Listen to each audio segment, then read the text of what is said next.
দীর্ঘদিনের অন্যায় অত্যাচার এবং ফ্যাসিবাদী বৈশিষ্ট্যের কারণে ক্ষুব্ধ ক্ষোভ যখন একটা বিস্ফোরণে রূপান্তরিত হলো, আমরা দেখেছি 2024-এর 5ই আগস্ট কিভাবে একটা গণবিক্ষোভ গণবিদ্রোহে রূপান্তরিত হয়েছে এবং তার পরিণতিতে কিভাবে ফ্যাসিবাদের শিখণ্ডীরা সব পালিয়ে যেতে বাধ্য হয়েছে। সেই দৃশ্য আপনাদের সকলের সামনে আছে। 2024-এর এই 5ই আগস্টকে জনগণের ক্ষোভ বিক্ষোভ বিদ্রোহের একটা প্রতীক হিসাবে আমরা আমাদের স্মরণ রেখেছি। আমরা দেখেছি 2025-এ ডিসেম্বর আমাদের দলের ভারপ্রাপ্ত চেয়ারম্যান তৎকালীন জনাব তারেক রহমান যখন দেশে এসে নেমেছেন, তখন সেই একই জনগণ, দেশের আপামর জনগণ কিভাবে তাকে সম্বর্ধিত করেছেন, তাকে স্বাগত জানিয়েছেন, তার প্রতি ভালোবাসা স্নেহ প্রকাশ করেছেন এবং কিভাবে তার প্রতি একটা প্রত্যাশা ব্যক্ত করেছেন।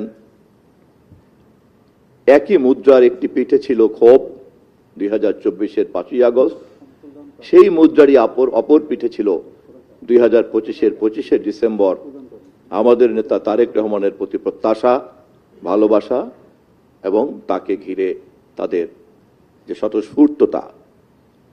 জনগণ তার ভোটাধিকার ফেরত পেল, ম্যান্ডেট পেল এবং সেই ম্যান্ডেট নিয়ে জনাব তারেক রহমানের নেতৃত্বে আমরা যখন সরকার গঠন করেছি, যেই সরকারের পক্ষ থেকে আমরা আপনাদের সামনে জবাবদিহিতার মঞ্চে দাঁড়িয়ে আছি, পর্যায়ক্রমে মাঝে মধ্যেই দাঁড়াবো, সেখানে দাঁড়িয়ে আপনাদের সামনে কথা বলার সময় আপনাদের জানা এই প্রেক্ষাপটকেই আমি বিনীতভাবে নতুন করে স্মরণ করিয়ে রাখলাম।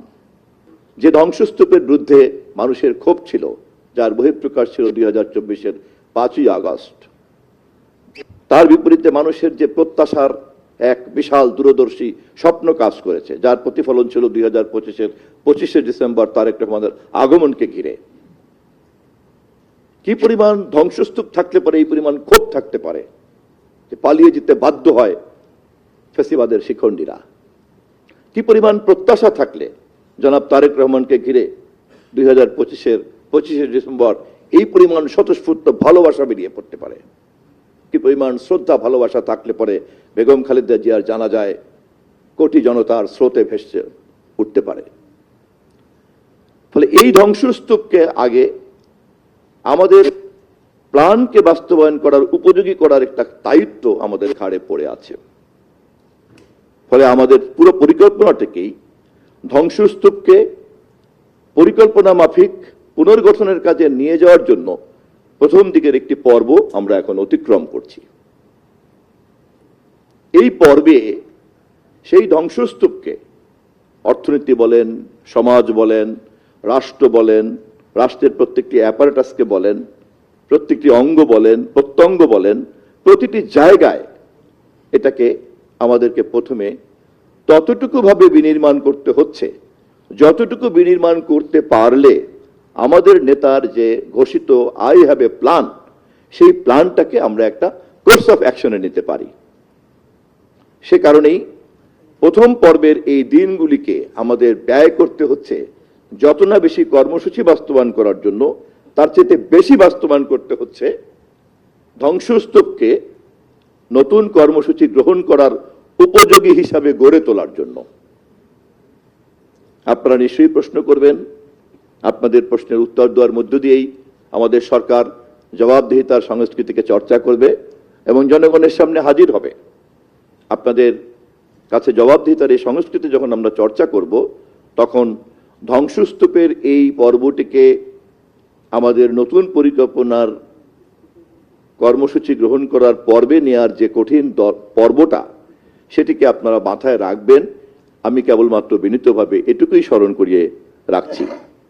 আপনাদের সবাইকে ধন্যবাদ জানাই। 1825 দিনের জন্য আমরা ম্যান্ডেট পেয়েছি সরকার জনগণের কাছ থেকে।